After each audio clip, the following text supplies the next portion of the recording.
emoción y mucha vibra, experiencia y bienestar. Que la salud mental no es de locos, pero este programa sí está de locos. De locos. Hola, hola, bienvenidos a De Locos, un programa sobre salud mental, donde vamos a estar compartiendo información muy importante para el bienestar emocional de la ciudadanía. Yo soy Daniela Vázquez y le doy la bienvenida a Luis. ¿Cómo estás y por qué es importante este programa de Locos?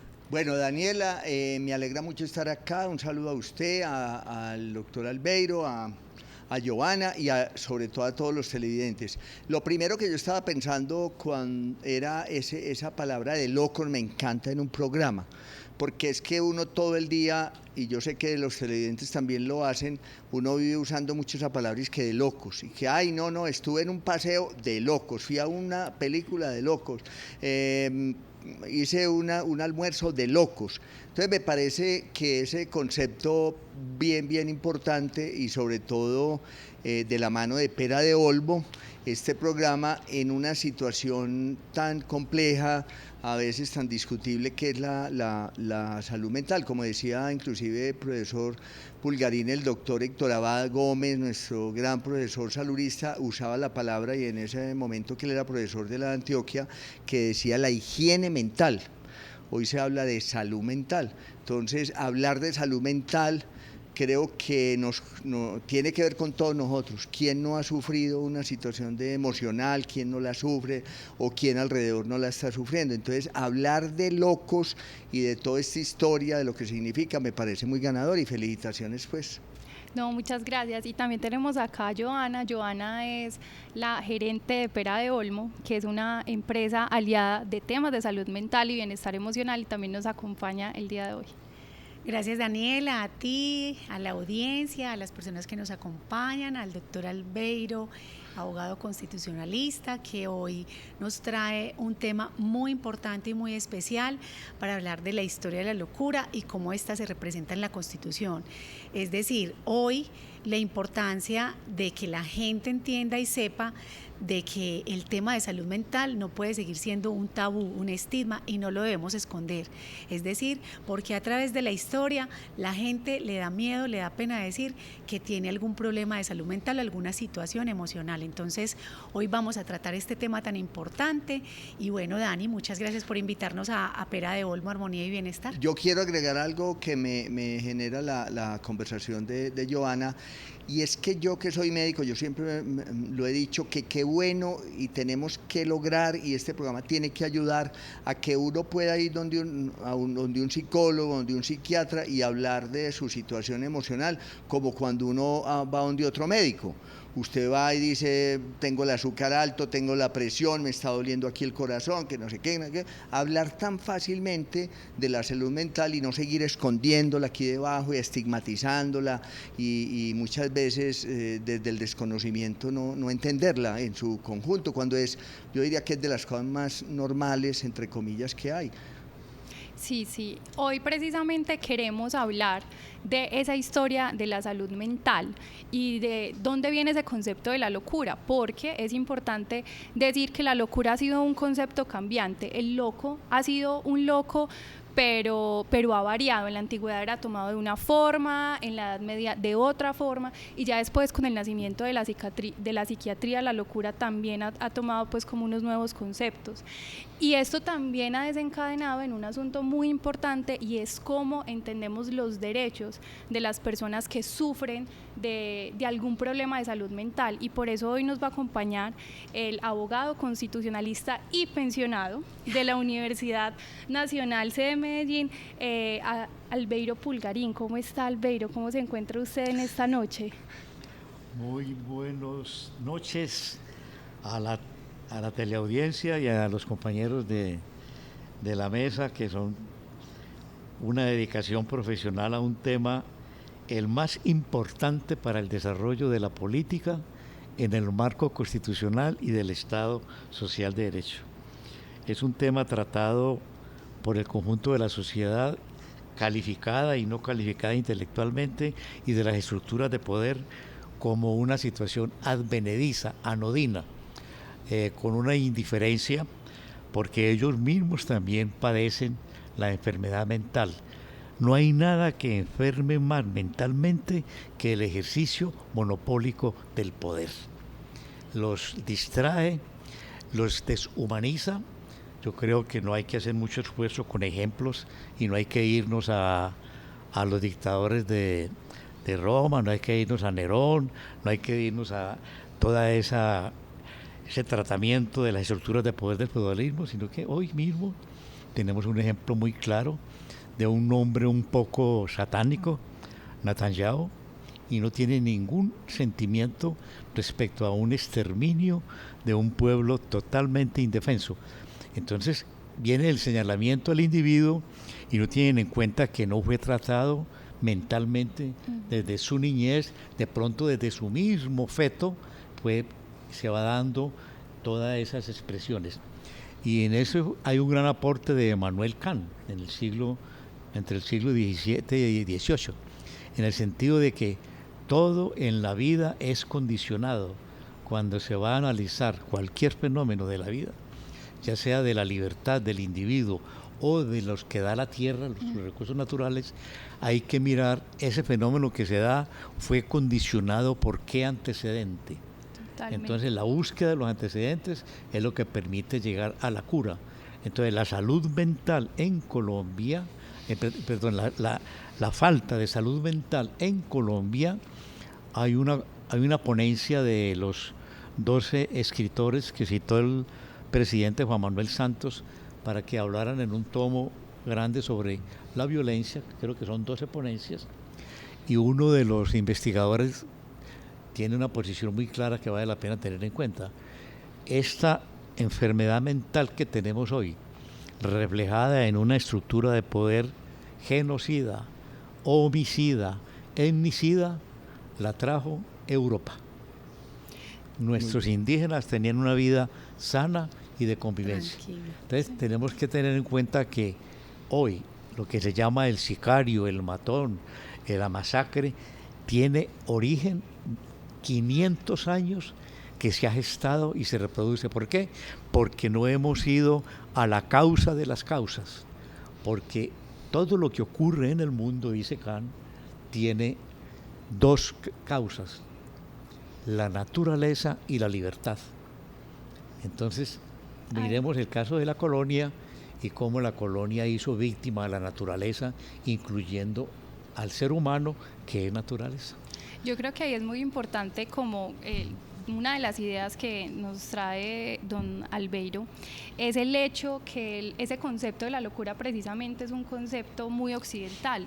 Es un concepto que se ha traído, por ejemplo, a los que antes dañaban ese orden natural, como el que hablaba por demás, el que hablaba duro, el que irrumpía en las calles, el que hablaba con una verdad que tal vez podía ser incómoda, era considerado el loco. Por ejemplo, los bufones eran también considerados locos, y ya después, más adelante, precisamente, especialmente como en la época del Renacimiento, es donde empieza a cambiar esta idea, y es lo que Foucault, por ejemplo, llama la llegada del gran encierro, que es cuando empiezan a llevar a esas personas diferentes, estas personas que afectaban como ese orden social, y las empiezan a encerrar, y de ahí viene el tabú, ese tabú del que hoy tanto renegamos y queremos precisamente transformar, porque no es posible que hoy sigamos pensando que la salud mental es un tema que deba ser escondido. Hoy la salud mental es un tema que debe ser hablado públicamente y discutido abiertamente en estos espacios. Luis, por ejemplo, usted que es médico, el tema de la psiquiatría y ese cambio que ha tenido la psiquiatría a lo largo de los años.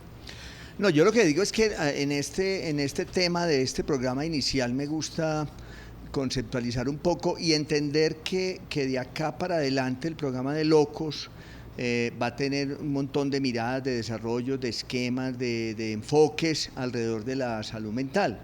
Y recordando esa historia que yo también estaba pensando que también se sigue repitiendo. Es decir, si uno se traslada al siglo XIV, era un concepto muy espiritual.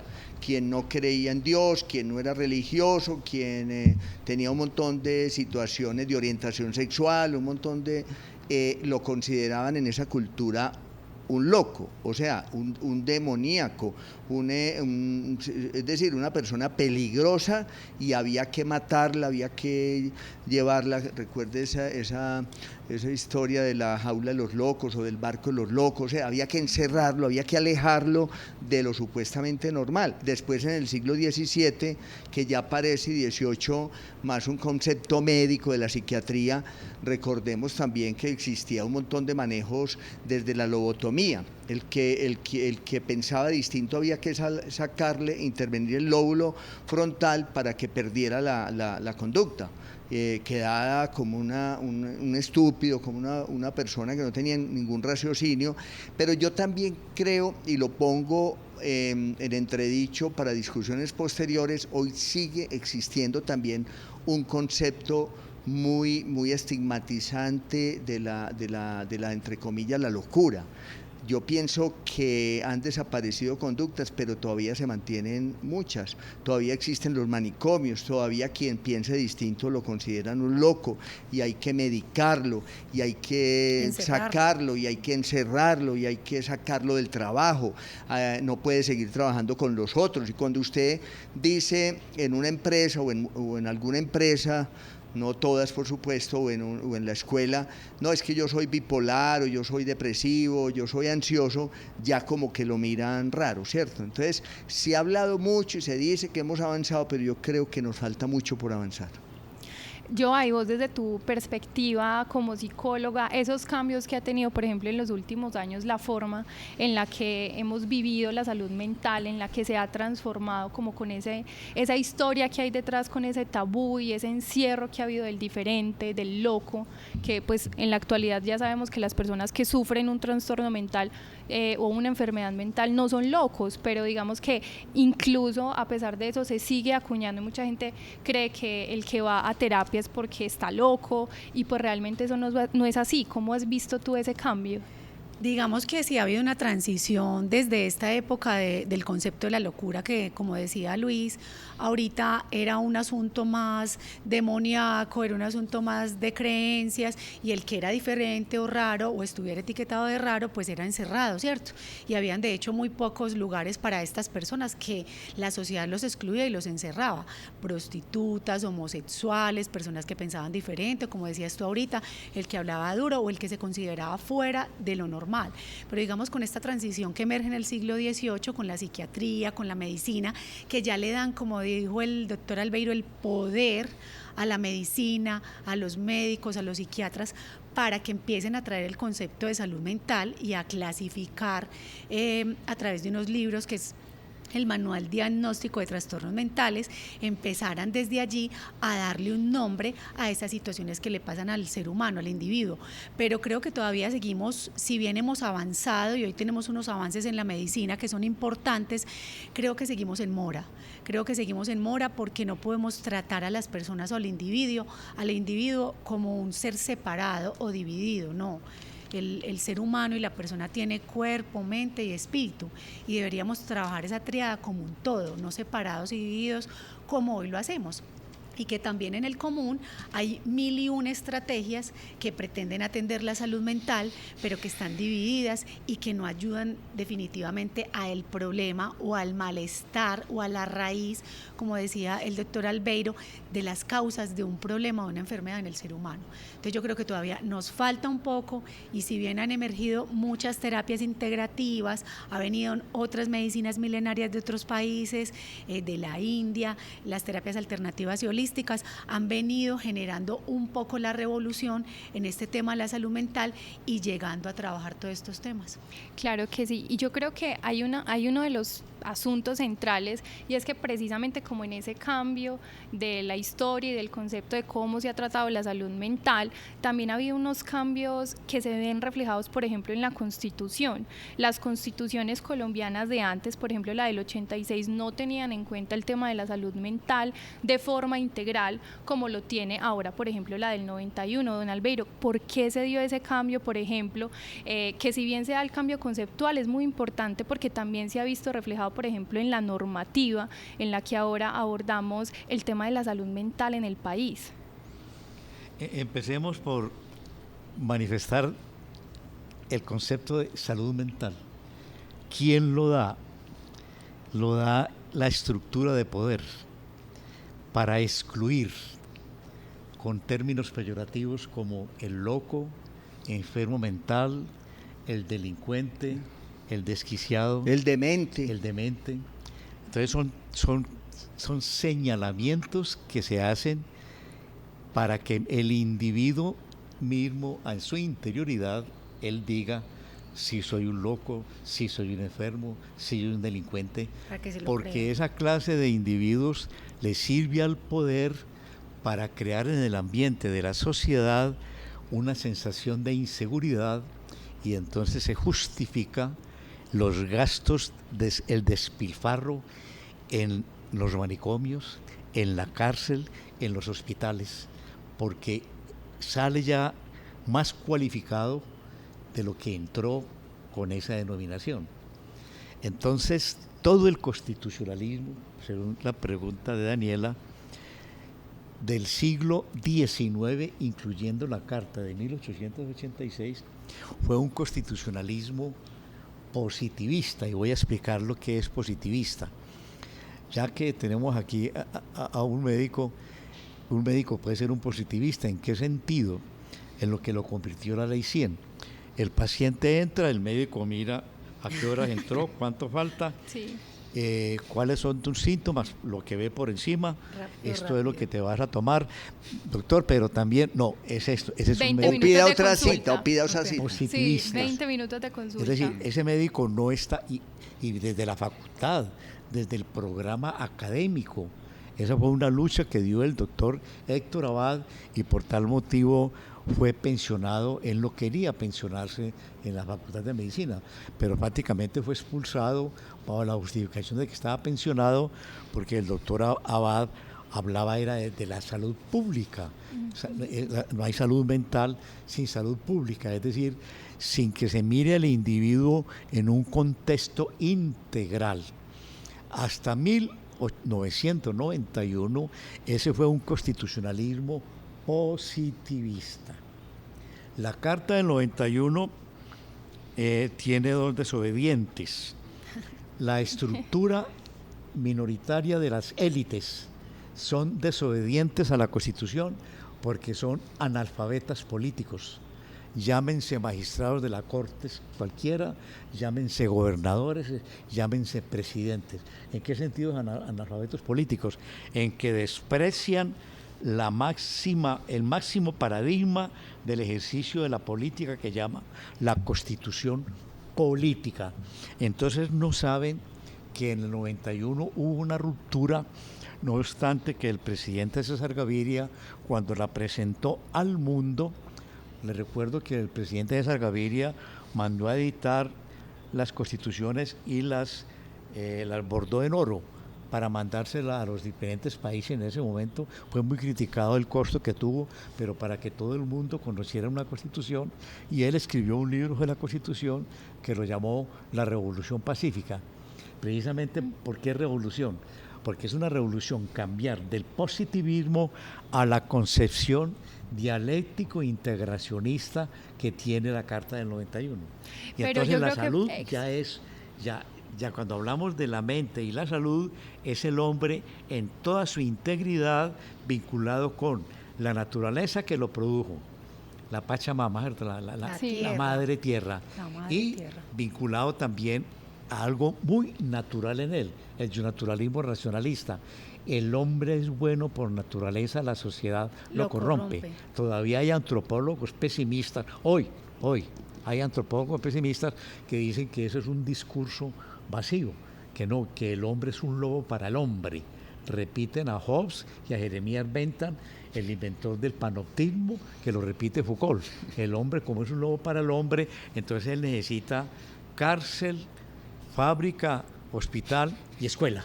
Ay, El panoptismo. el Allá se reproduce adoctrinamiento. la microfísica del poder. Entonces un individuo en esas condiciones ya empiezan a calificarlo de enfermo mental y no van a la esencia de él, que es que no tiene para nutrir su mente, que naturalmente la tiene predispuesta para la convivencia y para el bien común innato en él, según Rousseau, y Aristóteles. Entonces, no podemos permitir que haya una sociedad gregaria, no podemos permitir que haya solidaridad, y más que todo, el modelo globalizante de economía ya de imperio, no es transnacionales y multinacionales. Todas las transnacionales y multinacionales, hasta hace 30 años, ya hoy se juntaron y son el imperio, y tiene diseñado para la formación de todo el sistema educativo escolar cuál es la calidad de niño que necesitan, de adolescente y de profesional. Esa es la crisis del modelo educativo. Al niño se le prepara para obedecer. Un psicólogo se burlaba de una queja que le pusieron a una niña. La profesora despidió a la niña del salón por desobediente y rebelde y mandó a llamar los padres. Esto lo contaba un psicólogo. Entonces le dijo, a ver, profesora, déme un ejemplo de que la niña es desobediente. Ella no quiere aprender a hablar, por eso déme un ejemplo. Vea, ella no dice, cierre la puerta. Entonces, como dice la niña, profesora, desabra la puerta. Entonces, pero si lo dice García Márquez, Florentina Ariza sufrió los efectos del desamor. Entonces, qué lindo, desamor. Pero la niña no puede decir desabra, es decir, la creatividad. Por eso Foucault, retomando a Bentham, nos habla de que esta es una sociedad panóptica, la sociedad del cansancio. Nosotros tenemos una sociedad que enferma a la gente. El cansancio de Sísifo. Nosotros no tenemos que liberarnos del cansancio de Sísifo y de plantear situaciones nuevas para el desarrollo de la política, no del proselitismo electoral. Entonces, quién sabe cuántos televidentes estarán diciendo. Pero, doctor Albeiro, yo lo voy a interrumpir porque es que usted de verdad lo tenemos que invitar a muchos más programas, porque este hombre de verdad es un invitado de lujo, un constitucionalista, un hombre. Yo le, entrando un poco ahí, digamos, la Constitución del 91 da un garantista de derechos, pero esos derechos tampoco se han desarrollado, porque a mí siempre me pone a reflexionar que pareciera como que una persona que tiene una situación de enfermedad mental, eso nació ahí natural y le dio, pero también es un acumulado de negaciones de derecho, de lo que usted está hablando. Desde la escuela lo enferman a uno, porque quisiera ser un modelo, y el que sea distinto. Mire, nuestro gran poeta antioqueño Epifanio Mejía. Epifanio Mejía era un hombre, un intelectual, un poeta, un escritor, un creativo, y en ese momento, y hoy siguen existiendo Epifanio Mejía, y Epifanio Mejía fue condenado 30, 40 años y murió en el manicomio de Aranjuez. Sí. O sea, eso se sigue reproduciendo, porque no hay unas garantías de que usted pueda desarrollarse. ¿O usted qué piensa? Es tener muy en cuenta cuál es la estructura de poder que se está orientando. Entonces, hasta el 91, en las constituciones estaba una estructura de poder específica, porque hay 3 categorías de poder. El poder críptico, vale decir clandestino, nocturno, invisible, de aquelarres, de Ku Klux Klan, de organismos clandestinos, el críptico, y de élites. El poder político y el poder público. El poder político es el poder culto, se nutre de la filosofía, desde la política de Aristóteles, y ya continuamos con todo el Renacimiento hasta llegar a Hegel, que es la primera vez que en la humanidad se hace una relación individuo, sociedad y Estado. Sí. Entonces es una concepción, cuando se habla de política se habla de filosofía, y hablar de filosofía no es matricularse en ninguna facultad. Ojalá nunca se matricule en una facultad, porque la filosofía está innata en el ser humano. No sé si han conversado con el más llamado habitante de calle. Fuenmayor, el colega de la tertulia de la Cueva con Gabo en Barranquilla, tiene un cuento muy lindo que se llama Muerte en la calle. Se baja por internet, Muerte en la calle. Entonces, hoy le dicen el habitante de calle. Entonces, este hombre saludaba a todo el mundo, buenos días, caballerito, a nadie le pedía limosna, pero el saludo de buenos días, caballerito, todo el mundo sabía que le daba para sostenerse. Cuando ya iba para su cueva afuera del pueblo, se largó un aguacero. Entonces, como era un pueblo, vio un solar. En el solar vio un huequito. Entonces dijo, este aguacero me va a hacer daño. Yo voy a entrar al solar porque no le hago daño a nadie. Y vio una teja de zinc. Entonces tapó el hueco con la teja de zinc. Yo no le estoy haciendo daño a nadie. Yo aquí estoy protegiendo mi vida. Entonces eso lo recoge el Código Penal. ¿Cómo se llama? Eso no es sancionable porque es una legítima defensa de la vida. Así es. Y este hombre de muerte en la calle, que iba a leer a Carrara, que iba a leer la estructura del hecho punible, es un naturalismo Es el racionalista conocimiento. que recoge la Carta del 91. Pero Muy el pueblo importante. colombiano la desprecia por lo siguiente. De acuerdo a lo que plantea el médico, sí hay que tener en cuenta que la Constitución no ha sido eficaz desde el 91, no se aplica. La Constitución es simplemente una especie de espejo que se muestra para entrar a mantener a la sociedad un poco anestesiada. Mire qué Constitución tan avanzada. Y es cierto, la parte filosófica es una parte que inclusive tengo un libro de un noruego que dice que es de las constituciones más avanzadas. La filosófica, ¿qué es la parte filosófica? La que enseña cómo se ejerce el poder político. ¿Cuándo ejerce el poder político? Cuando respeto principios, valores, derechos y garantías. Preámbulo al título 4, poder político. Entonces el artículo 40 dice, todo ciudadano tiene derecho al ejercicio del poder político. Entonces necesitamos un hombre mentalmente conocedor, con esperanza, con creatividad, con el libre desarrollo de su personalidad. Pero en 1991 ya el modelo económico no liberal venía desde 1970 diseñando el modelo económico neoliberal globalizador. ¿Qué quiere decir? Que no era simplemente globalizar la mercancía, sino globalizar la educación. ¿Cómo? Eso que recibimos con tanto agrado, ¿no? La universidad se fue acreditada. ¿Qué es que una universidad se acredite?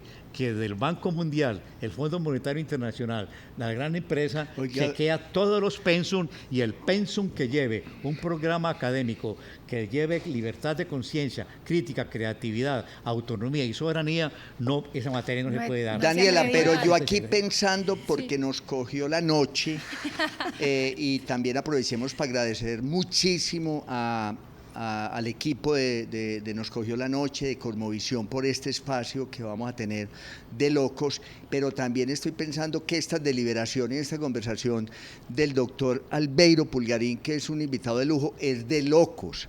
Esta conversación es de locos y tiene que seguir, y en otros espacios tenemos que seguir teniendo, porque vamos a tener mucho espacio. Yo le entiendo a usted que esto va a ser cada 15 días, los martes. Los martes, bueno, cada 15 días nos vamos a ver a las 9:30 de la noche. Y vamos siempre a tener testimonios, invitados, personas que van a hablar de esto, porque es que no es la salud mental, es un montón de cosas que tienen que ver con la salud mental como causa, como consecuencia, como entorno, como enfoques. Entonces este programa va a ser de locos, de verdad. Sí.